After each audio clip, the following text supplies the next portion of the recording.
Bapak, terima kasih untuk anugerah-Mu bagi kami. Terima kasih untuk kasih sayang-Mu untuk kami. Anugerah yang tidak terbatas, kasih yang tidak pernah terbatas, kasih yang sempurna untuk kami, anugerah yang sempurna untuk kami Tuhan. Terima kasih Tuhan dalam segala keterbatasan kami Tuhan. Kami memandang kepada Engkau yang tidak terbatas. Dalam segala ketidaksempurnaan kami memandang kepada kesempurnaan-Mu. Kadang mungkin ada dari antara kami yang kecewa dengan orang-orang yang terdekat dengan Dia karena merasa dikecewakan. Tapi kembali kami memandang kepada kesempurnaan-Mu. Terima kasih Tuhan. Supaya kami melihat bahwa hanya Engkau yang sempurna. Dan kami belajar menerima segala kekurangan satu dengan yang lain. Karena Engkau satu-satunya yang sempurna. Terima kasih Tuhan untuk firman-Mu yang akan kami dengarkan. Tuhan, hamba-Mu akan berbicara dari mulut seorang yang fana. Hamba akan berbicara tentang firman-Mu yang tidak fana, firman-Mu yang kekal. Merupakan kehormatan bagi hamba untuk menyampaikan firman-Mu yang kekal. Engkau mengurapi kami semua ya Tuhan, supaya kami memahami firman-Mu dan kami bisa melakukan firman-Mu, karena firman-Mu kekal adanya. Terima kasih Bapa untuk kebenaran firman-Mu. Kami siap mendengarkannya dan melakukannya. Dalam nama Tuhan Yesus kami berdoa. Amin. Jemaat dipersilahkan duduk. Kita akan lihat judul khotbah kita pada sore hari ini. Dibebaskan untuk membebaskan. Baru kita merayakan hari kemerdekaan ya, hari pembebasan, di mana kita bisa menjadi negara yang merdeka. Kita bisa merdeka untuk sekolah, merdeka untuk belanja di pasar, merdeka untuk melakukan segala sesuatu, karena kita sudah dibebaskan. Dan itu dirayakan pada tanggal 17 Agustus sampai tanggal 18, masih ada perayaan-perayaan celebration. Oleh sebab itu saya ingin kaitkan dengan pembahasan kita pada sore hari ini dengan dibebaskan untuk membebaskan, dimerdekakan untuk memerdekakan. Mungkin saya akan mulai dengan satu kisah yang ada di dalam Perjanjian Lama. Ada satu peristiwa di dalam Perjanjian Lama, kalau Bapak Ibu pernah membaca, di dalam Perjanjian Lama itu ada satu peristiwa di mana ular-ular tedung menggigit banyak orang-orang Israel, sehingga ada puluhan ribu yang mati karena ular tedung yang sangat berbisa, saudara. Di padang gurun ular tedung ini sangat berbisa. Dan mereka ada di perkemahan, orang Israel ada di perkemahan. Kemudian apa yang Musa lakukan? Musa berdoa dan Tuhan katakan kepada Musa, engkau buat ular tembaga. Kemudian Musa membuat ular tembaga dan kemudian Musa berdiri di atas bukit dan Tuhan katakan kepada Musa, suruhlah orang Israel untuk memandang kepada ular tembaga yang diletakkan di atas tiang itu. Kemudian di tengah-tengah tangisan, ratapan tangis yang membahana di antara perkemahan orang Israel pada saat itu, Musa kemudian berdiri dan dia mendirikan ular tembaga itu yang ada di tiang, dan dia katakan kepada orang-orang Israel supaya mereka yang sedang sekarat, supaya mereka melihat ke ular tembaga itu. Dan saudara, orang-orang yang ada di dalam perkemahan mungkin yang tidak bisa melihat mungkin diseret oleh orang-orang yang lain. Orang-orang yang lain yang tidak digigit oleh ular berbisa, tetapi ada begitu banyak orang yang sudah digigit oleh ular berbisa akan mati. Dan pada saat itu orang-orang banyak mereka datang memberitakan kepada orang-orang yang sedang sekarat itu, ayo lihat di atas gunung sana, lihat, kalau engkau melihatnya maka engkau akan sembuh. Dan saudara, kemudian orang-orang Israel mereka menyeret, mereka membawa orang-orang yang sedang sekarat, dan kemudian mereka melihat ular tembaga yang didirikan oleh Musa.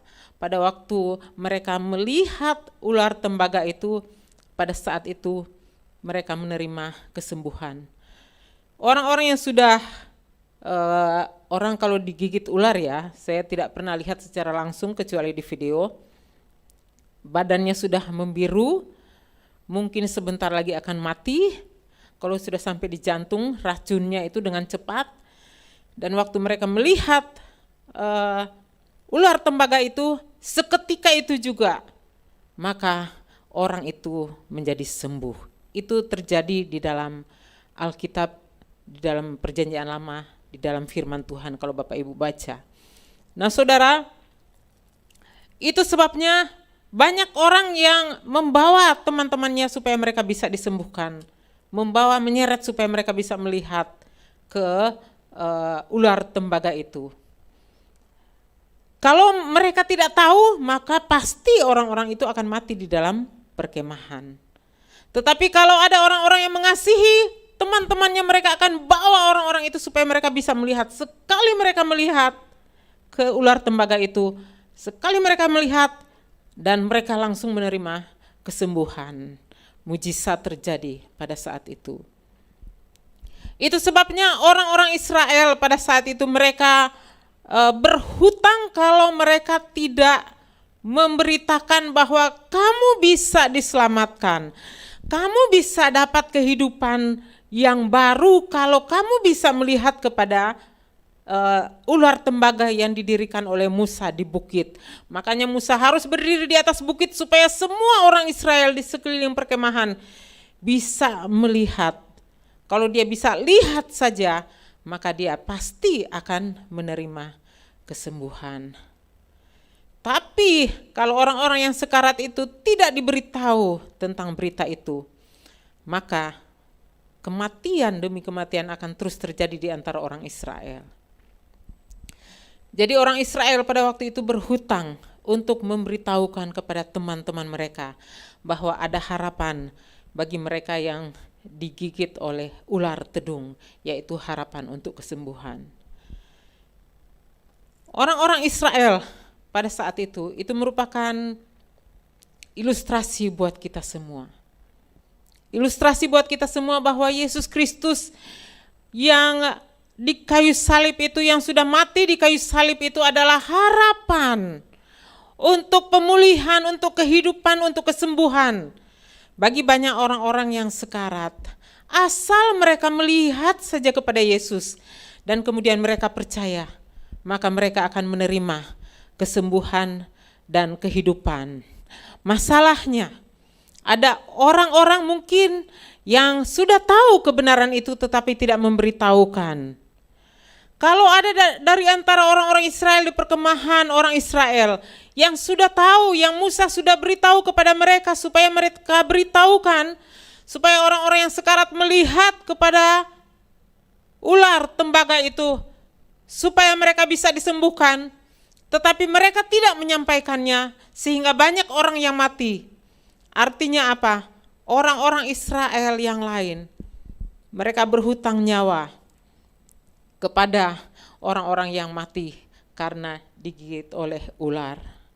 Saudara, kita semua sudah diberitahu oleh Tuhan dalam firman Tuhan bahwa keselamatan itu hanya bisa didapat di dalam Yesus Kristus, bahwa pemulihan, kesembuhan, kelepasan hanya ada di dalam Yesus Kristus. Tetapi kalau kita yang tahu kebenaran ini tidak menyampaikan kepada orang-orang yang sedang sekarat, maka artinya kita berhutang nyawa kepada orang banyak. Dalam Roma 1 ayat 14, Rasul Paulus mengatakan, "Aku berhutang baik kepada orang Yunani maupun kepada orang bukan Yunani, baik kepada orang terpelajar maupun kepada orang tidak terpelajar." Rasul Paulus mengatakan bahwa dia adalah orang yang berhutang. Kita semua juga merupakan orang-orang yang berhutang. Kepada siapa? Baik kepada orang Yunani maupun kepada orang bukan Yunani. Baik kepada orang Indonesia maupun bukan kepada orang Indonesia. Baik kepada orang Jawa maupun kepada orang Ambon, maupun kepada orang Jawa, kepada orang Medan, kepada orang Nias, kepada semua orang yang bisa disebut, kita semua berhutang. Baik kepada orang terpelajar maupun kepada orang yang tidak terpelajar, yang tidak mengenyam pendidikan, yang mungkin kita katakan mereka pikirannya sederhana. Kita berhutang kepada semua orang. Jadi tidak ada satupun dari antara kita di sini yang tidak punya hutang. Kalau saudara punya hutang, artinya saudara perlu untuk membayar hutang tersebut. Rasul Paulus katakan, "Aku berhutang. Aku berhutang kepada semua orang." Dia sebutkan secara terperinci. Saudara berhutang kepada anak kecil maupun orang dewasa. Saudara berhutang kepada orang yang sakit maupun kepada orang yang tidak sakit. Saudara berhutang kepada orang-orang yang kaya maupun orang-orang yang tidak kaya. Saudara berhutang kepada orang-orang yang S3, S2, S1 maupun yang tidak mengenyam pendidikan sama sekali. Kita berhutang kepada semua mereka. Karena kalau kita tidak membayar hutang kita, kita sama dengan berhutang nyawa. Sama dengan orang-orang Israel pada waktu itu. Musa katakan, "Lihat kepada ular tembaga ini, maka mereka yang sedang sekarat itu akan sembuh. Mereka yang sedang sekarat karena digigit ular berbisa itu akan sembuh." Dan kita punya hutang untuk berkata kepada semua orang, "Lihat, ini dia, Juru Selamat, Yesus Kristus, yang bisa menjadi penolong, yang bisa menolong, yang bisa menjadi solusi dalam segala masalah." Dan Rasul Paulus waktu dia diselamatkan oleh Tuhan, waktu dia kemudian menjadi buta, dan dia akhirnya tersadar bahwa dia tidak bisa menyelamatkan dirinya dengan kekuatannya sendiri, dengan kebaikannya sendiri, dengan teologianya dia tidak bisa selamat, dengan amal baiknya dia tidak bisa diselamatkan, dengan ritual apapun dia tidak bisa diselamatkan. Dan pada waktu dia di tengah kebutaan dan dia menyadari bahwa hanya ada satu oknum yang bisa menyelamatkan dia, yaitu Yesus Kristus. Kemudian Ananias datang dan mendoakan dia menerima penglihatan kembali. Dan pada saat itu dia katakan, "Aku berhutang baik kepada orang Yunani maupun bukan orang Yunani." Kepada semua orang, Paulus katakan, "Aku berhutang untuk memberitakan kepada mereka kabar baik." Next. Oleh sebab itu kita semua yang sudah dibebaskan oleh Tuhan Yesus, kita semua yang sudah dimerdekakan oleh Tuhan Yesus dari kutuk dosa, yang sudah dimerdekakan oleh Tuhan Yesus dari segala sakit penyakit yang kita alami, yang sudah dibebaskan oleh Tuhan Yesus dari semua ikatan-ikatan dosa yang dulu kita pernah alami. Kita dapat katakan sama seperti Paulus, bahwa kita berhutang kepada semua orang, dan kita berhutang untuk apa saudara? Untuk menyampaikan kabar baik kepada semua orang tanpa terkecualinya. Dalam Roma 1 ayat 15, Rasul Paulus katakan, "Itulah sebabnya aku ingin untuk memberitakan Injil kepada kamu juga yang diam di Roma." Pada waktu kami 2 minggu lalu kami ke Batu Malang, karena ada kongres dan kami kebetulan sebagai panitia pendaftaran, jadi kami harus ada di situ lebih awal. Pada satu waktu kami pergi keluar karena harus beli colokan listrik. Karena kami bekerja, colokan listriknya kurang, jadi kami harus pergi keluar di Batu. Dan pada waktu kami pergi ke toko itu, ada seorang enci dan dia berbicara kepada saya, suaminya barusan meninggal. Dan kemudian saya ingat bahwa saya berhutang kepada dia. Kepada siapapun yang saya bertemu, saya ingat prinsip ini bahwa saya berhutang kepada mereka. Hutang apa? Hutang kabar baik bahwa di dalam Yesus dia beroleh keselamatan dan kehidupan. Itu sebabnya pada waktu sementara dia enci ini dia menyambung colokan itu, dia harus pakai kabel, dia masukkan. Kemudian kami berbicara, saya ngobrol dengan dia dan saya cerita tentang Yesus Kristus, bahwa Yesus adalah satu-satunya jalan keselamatan dan hidup. Dia ada berargumentasi, tetapi saya berdoa. Kemudian sesudah itu saya jawab dan sesudah itu sebelum saya pulang saya ajak dia, "Ibu mau berdoa? Enci mau berdoa?"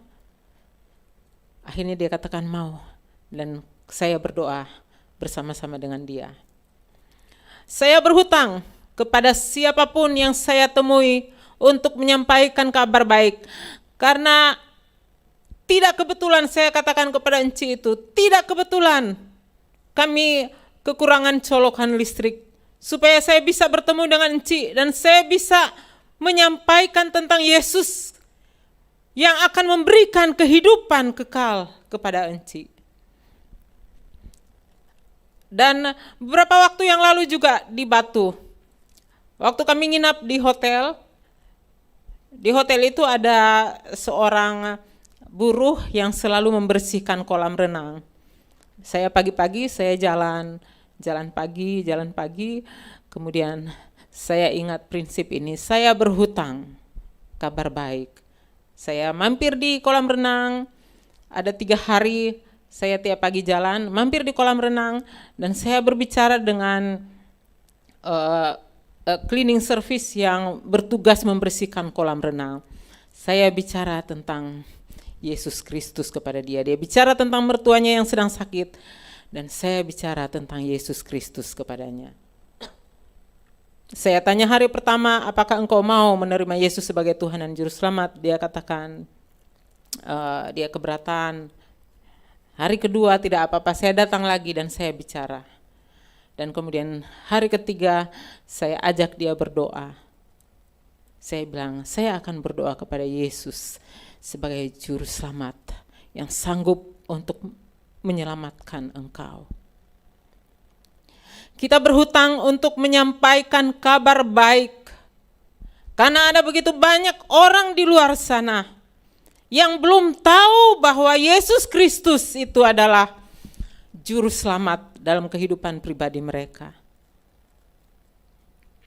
Dalam setiap kehidupan permasalahan yang mereka alami, saya selalu sampaikan dalam setiap kesempatan saya berbicara, saya sampaikan bahwa mereka punya juru selamat, baik juru selamat di dunia ini maupun juru selamat di dunia yang akan datang. Dalam semua permasalahan yang mereka hadapi, saya katakan itu tidak kebetulan. Karena apa? Tuhan izinkan supaya engkau bisa bertemu dengan juru selamat yang bisa menolong engkau di dalam masalah yang engkau hadapi. Karena kami percaya firman Tuhan memberi jaminan bahwa tidak ada satupun masalah yang dialami oleh manusia yang disebabkan oleh apapun yang ada di bawah kolong langit ini yang tidak bisa diselesaikan oleh Tuhan Yesus Sang Juru Selamat. Itu sebabnya saya dan saudara, kita berhutang untuk menyampaikan kabar baik kepada banyak orang yang ada di sekeliling kita. Karena banyak yang akan terhilang, yang akan binasa kalau mereka tidak mendengar Yesus sebagai Tuhan dan Juru Selamat mereka. Kalau mereka tidak sempat menerima Yesus sebagai Tuhan dan Juru Selamat mereka. Next. Rasul Paulus katakan, sebab aku mempunyai keyakinan yang kokoh dalam Injil. Karena Injil adalah kekuatan Allah yang menyelamatkan setiap orang yang percaya. Pertama-tama orang Yahudi, tetapi juga orang Yunani. Satu-satunya kekuatan Allah yang dinyatakan di dunia ini yang bisa menyelamatkan setiap orang dalam masalah apapun, itu adalah Injil. Itu adalah Injil, yaitu kabar baik tentang Yesus Kristus yang sudah datang, yang mati, yang kemudian dikuburkan, bangkit pada hari yang ketiga, naik ke surga. Kabar baik itu merupakan kekuatan Allah yang bisa menyelamatkan setiap orang yang percaya. Ketika saya menyampaikan kabar baik dengan cara yang persuasif, dengan cara membujuk dengan sedemikian rupa, supaya mereka bisa paham tentang Injil itu, tentang Yesus Kristus itu.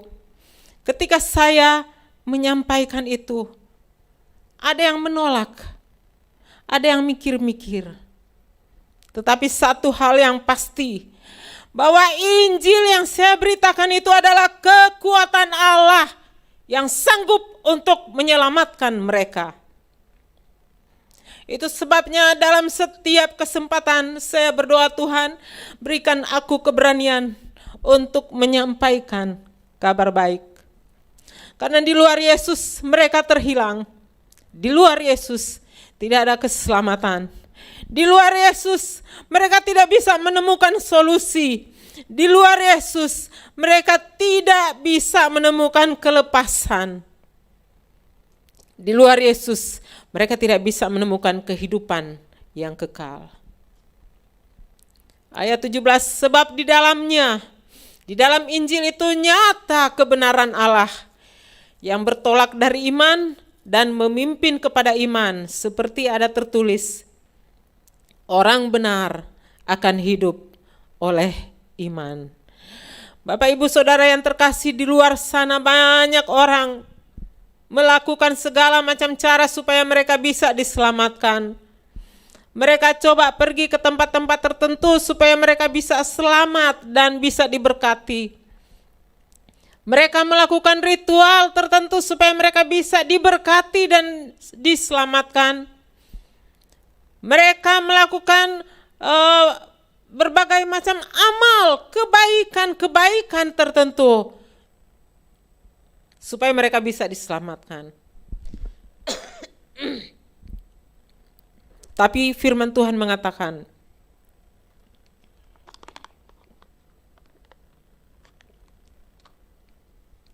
hanya di dalam Injil kebenaran Allah dinyatakan.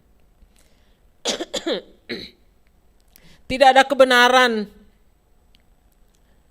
di luar Injil. Banyak orang mengatakan kebenaran. Oh, itu kebenaran. Itu kebenaran yang baik. Itu kebenaran menurut pimpinan ini. Itu kebenaran menurut kata ini. Ada wisdom quote. Ada begitu banyak kata-kata hikmat, kata-kata kebijaksanaan muncul, kita kutip, kita posting di Facebook atau di Instagram atau dimanapun saudara. Yang kadang disebut, Einstein punya beberapa quote yang kadang disebut kebenaran.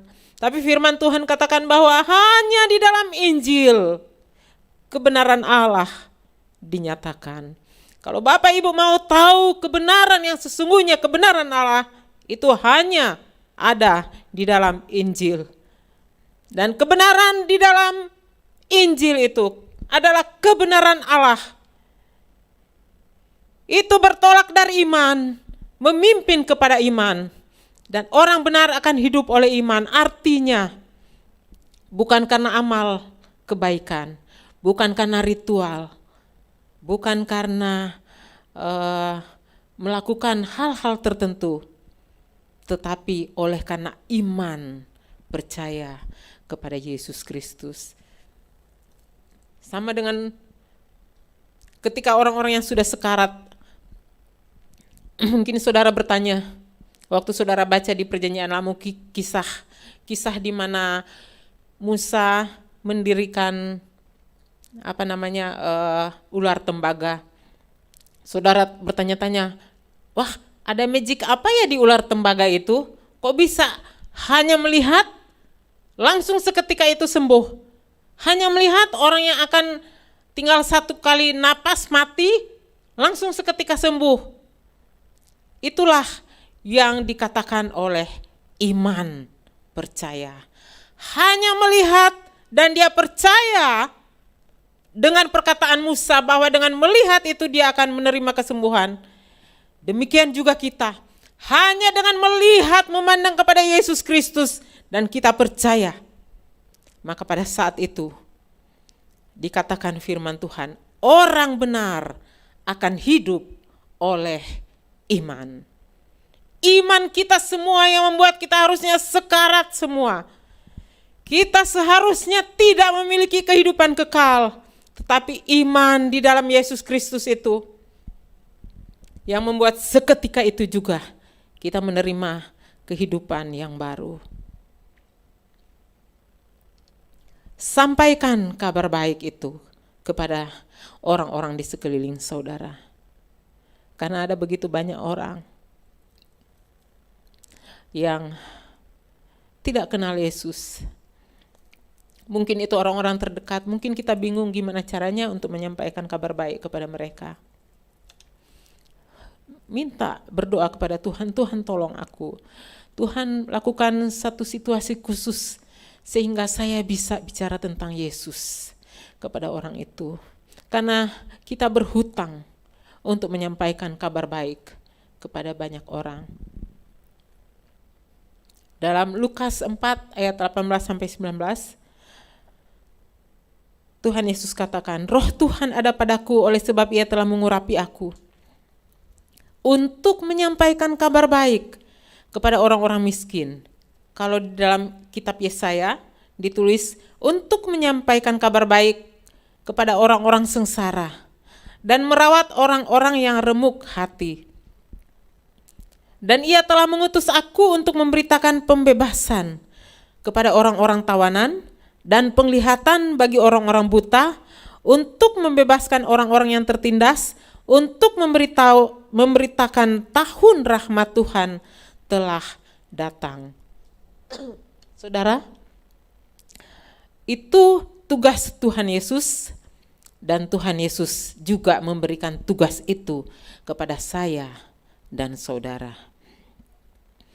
Kita semua diurapi supaya kita bisa menyampaikan kabar baik kepada orang-orang yang sengsara, kepada orang-orang yang sedang remuk hati. Itu adalah tugas kita. Kita tidak kebetulan berada di daerah di mana kita tinggal. Kita tidak kebetulan berada di lingkungan di mana kita ada. Kita tidak kebetulan berada di tempat pekerjaan kita di mana kita bekerja. Semua itu ada dalam rencana Tuhan, supaya kita bisa menjadi alatnya untuk menyampaikan kabar baik kepada orang-orang yang sengsara, orang-orang yang remuk hati. Di sekitar kita banyak orang-orang yang sengsara. Di sekitar kita banyak orang-orang yang remuk hati, saudara. Disakiti oleh suami, disakiti oleh istri, disakiti oleh anak, disakiti oleh orang-orang terdekatnya, atau diperlakukan tidak adil oleh orang lain, atau mungkin mengalami penipuan oleh orang lain sehingga dia mengalami saat-saat yang sulit, saat-saat di mana hatinya hancur dan remuk. Tugas saya dan saudara untuk menyampaikan kabar baik bahwa di dalam Yesus Kristus selalu ada solusi, ada jalan keluar. Di dalam Yesus Kristus ada pemulihan.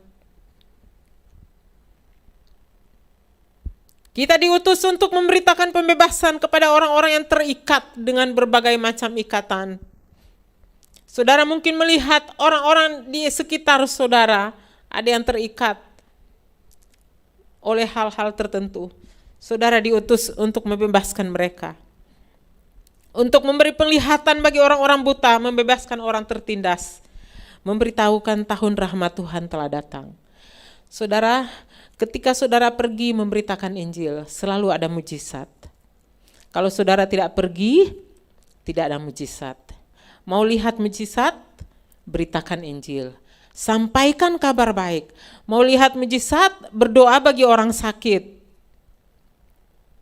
Walaupun mungkin saudara, waktu lalu saya berdoa orangnya mati, meninggal, masuk rumah sakit. Tidak peduli saudara, pokoknya saudara berdoa buat orang sakit. Dan saudara akan melihat mujizat pada waktu saudara melakukan pelayanan kabar baik ini. Karena ini adalah perintah Tuhan. Saya udah beritahu kepada saudara waktu saya pernah pergi ke Madura waktu menyampaikan kabar baik kepada seorang bapak. Dan di Madura itu waktu itu di daerah Sumeneb. Di daerah itu 100% tidak ada orang percaya. Saya pergi dengan salah seorang teman saya yang orang percaya, yang bisa bahasa Madura. Dan waktu saya sampaikan firman, bapak itu menolak, maaf, enggak, saya sudah punya agama. Seperti itu saudara. Tetapi kalau kita menyampaikan firman selalu ada mujizat. Yang saya sudah sampaikan kepada saudara, besoknya pagi-pagi sekali bapak itu datang dan dia gedor-gedor pintu kami dan dia katakan, saya mimpi, saya enggak bisa tidur, saya mimpi. Dia mimpi tentang dia melihat sinar yang sangat terang. Ketika dia mau berjalan, dia nggak bisa lewat. Sinar itu begitu terang dan ada suara yang begitu kencang mengatakan kepada dia, ini jalan itu, terimalah jalan ini. Kemarin sebelumnya dia menolak dengan sangat keras, tetapi pada saat itu saya katakan, itulah Injil kebenaran, itulah Yesus Kristus, jalan kebenaran dan hidup. Dan seketika itu juga dia berlutut di tanah dan dia katakan, aku mau terima Yesus sebagai Tuhan dan Juru Selamat. Setiap kali kita memberitakan Injil ada mujizat. Mujizat perubahan hidup atau apapun yang Tuhan akan lakukan sesuai dengan waktunya Tuhan. Yang penting saudara, kita harus sampaikan kabar baik karena itu adalah tugas kita dan kita punya hutang kepada semua orang, baik yang sudah kita kenal maupun yang belum kita kenal.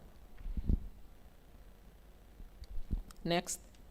Yesus berkata kepada orang banyak, katanya, akulah terang dunia. Barang siapa mengikut aku, ia tidak akan berjalan dalam kegelapan, melainkan ia akan mempunyai terang hidup. Beritakan kepada banyak orang bahwa Yesus adalah terang dunia. Banyak orang di luar sana yang tidak tahu apa yang harus mereka lakukan.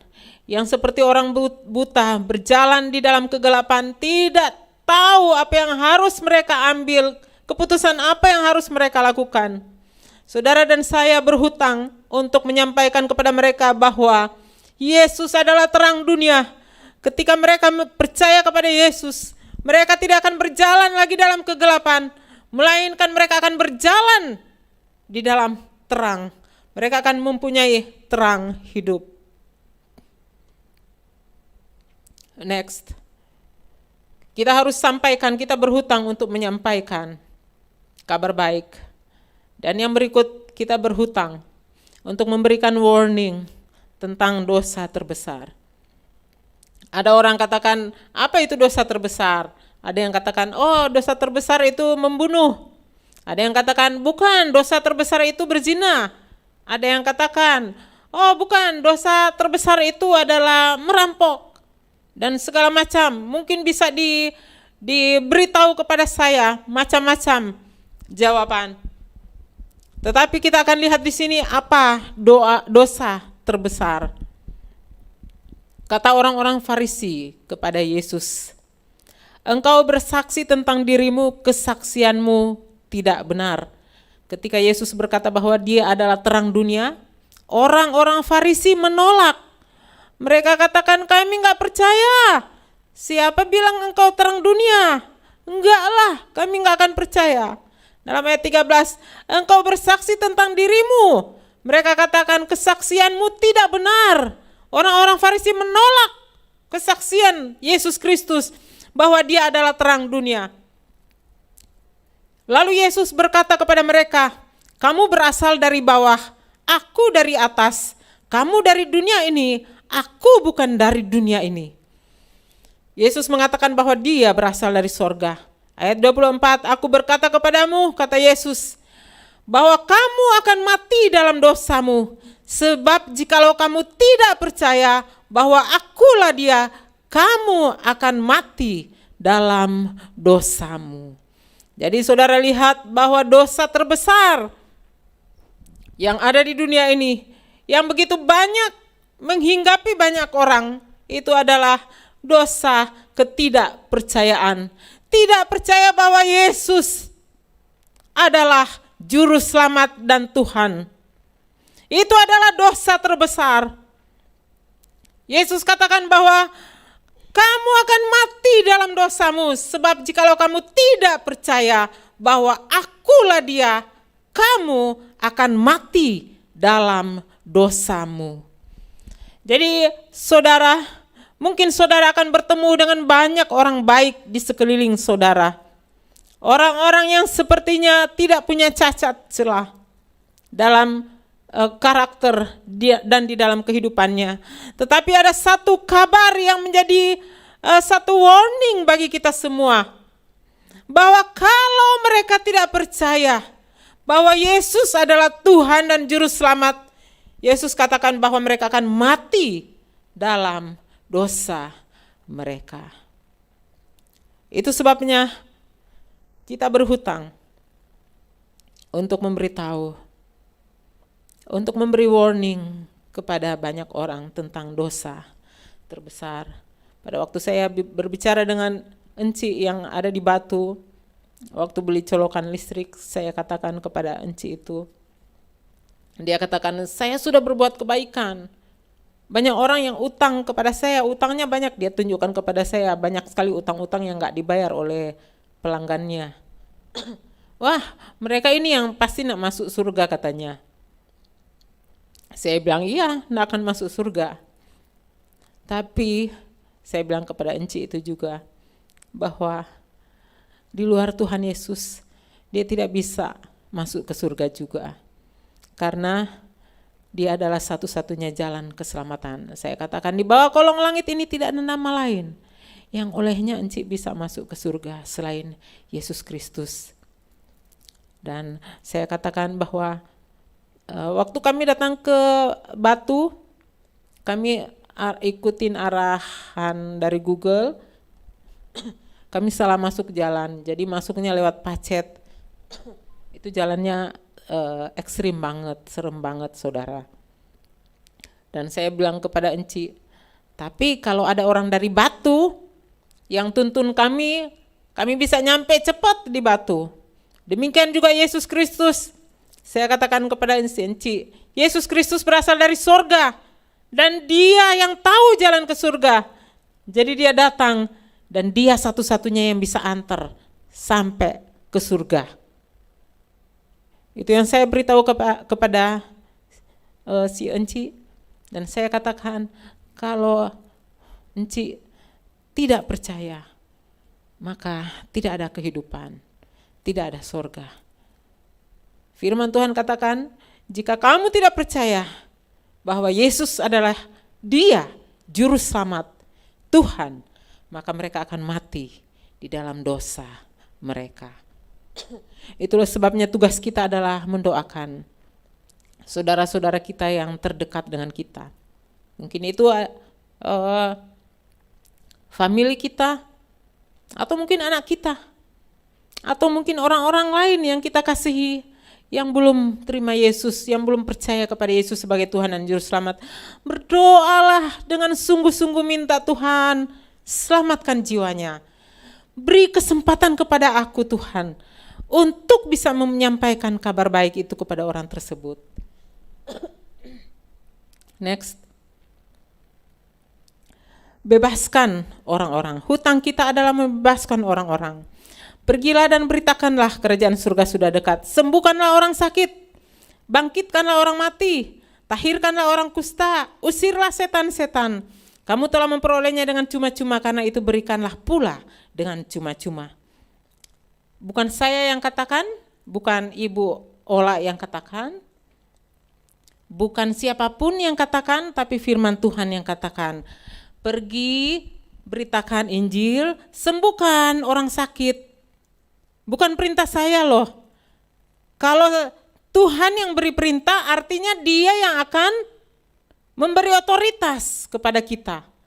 Jadi kalau ada saudara-saudara kita yang sakit, ada di sekeliling kita yang sedang sakit, mari kita sembuhkan orang sakit, doakan mereka. Berdoalah bagi mereka. Soal dia kemudian menjadi harus masuk ke rumah sakit, atau kemudian dia mati, atau apa, itu soal belakangan. Yang penting saudara berdoa. Karena itu adalah tugas kita. Next.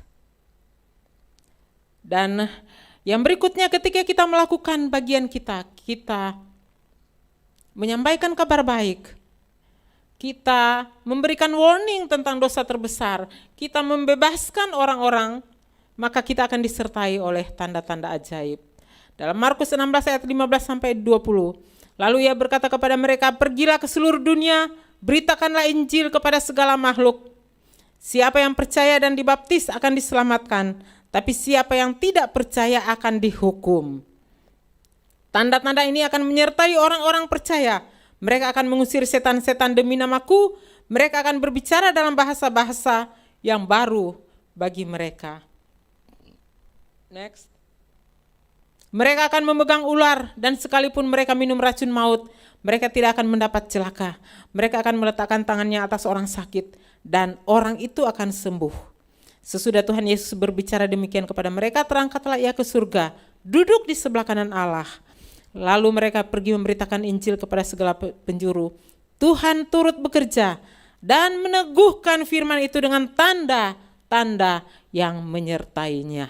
Kalau kita mau melihat mujizat, kalau kita mau melihat bagaimana Tuhan meneguhkan firman yang kita beritakan, maka sampaikan firman Tuhan, sampaikan kabar baik, sembuhkanlah orang-orang, doakan orang-orang, baik melalui phone, melalui telepon, kalau ada jarak jauh pakai telepon, berdoa untuk kesembuhan.